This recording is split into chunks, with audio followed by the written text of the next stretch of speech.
श्री शिवाय नमस्तुभ्यम दोस्तों, शिव शक्ति उपाय चैनल में आपका हार्दिक स्वागत है।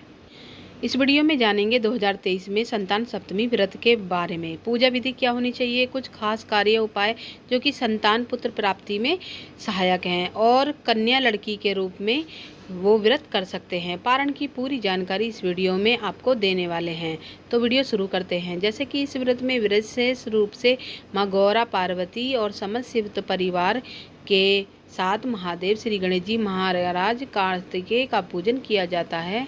सभी शिव परिवार को पूजा की जाती है। चाहे तो गणेश जी महाराज और समस्त शिव परिवार फोटो प्रतिमा माटी के स्वरूप में बना सकते हैं। यह सामान्य तौर पर आप फोटो प्रतिमा पर माता गौरा के लिए थोड़ा सा सुहाग सामग्री और आवश्यक रूप से भोग के रूप में 7 मीठे पुए और साथ ही माता गौरी के लिए 7 भोग स्वरूप, 7 अपने लिए भोग के स्वरूप में अलग से 7 पूड़े अलग से बनाएंगे और पूजा के रूप में अलग से ही बनाएंगे। जब व्रत खोलेंगी तो सबसे पहले इन्हें ही खाएंगे और इन्हीं को आप पूर्ण रूप से भोजन के रूप में ग्रहण करना है। सबसे पहले प्रसाद के रूप में, भोग के रूप में यह प्रसाद आवश्यक रूप से एक दिन बनाना होता है। इसका विधि विधान से पूजन करने के पश्चात आप माता गौरा को सभी मीठी पूरियों का भोग लगाएं और विधि विधान से पूजन करें। इसमें खास तौर पर एक चांदी का कड़ा बनाया जाता है। यह हर साल नहीं बनाया जाता।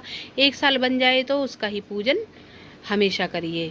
उसे माता गौरा के सामने विराजमान करना है। उस पर अक्षत, रोली, चंदन इत्यादि अर्पित करने हैं और मौसमी फल और मिष्ठान वो अर्पित करने हैं। अपनी संतान की लंबी उम्र और पुत्र प्राप्ति के लिए माता गौरा और महादेव से विशेष रूप से प्रार्थना करनी चाहिए। इस वर्ष 2023 में 22 सितंबर शुक्रवार के दिन संतान सप्तमी का व्रत बहुत पावन व्रत किया जाएगा। 22 सितंबर का दिन, उस दिन हृदय तिथि के अनुसार शुक्रवार का दिन है। इस दिन आप सभी व्रत करें। आप सभी के सवाल आ रहे हैं कि इस व्रत को पहली बार शुरू कर सकते हैं या नहीं।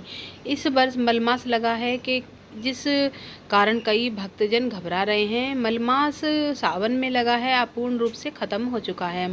मलमास के बीच में जब वह शुरू से होता है वह अंत तक पूजा इत्यादि नई सिरे से नहीं आरंभ की जाती। उसके ख़त्म होने के बाद कोई भी नया व्रत शुरू किया जा सकता है।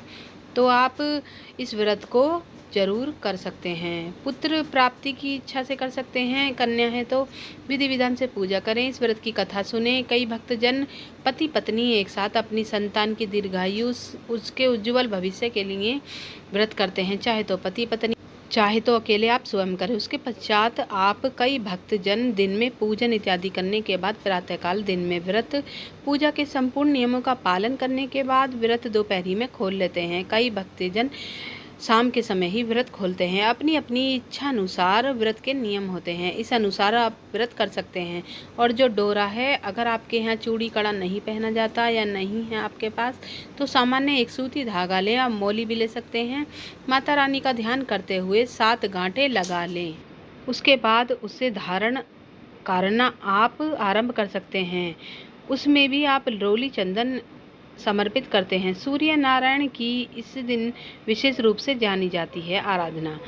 संतान सुख की प्राप्ति करना चाहते हैं तो ये व्रत जरूर करें। आज की जानकारी कैसी लगी? जानकारी अच्छी लगी तो लाइक और सब्सक्राइब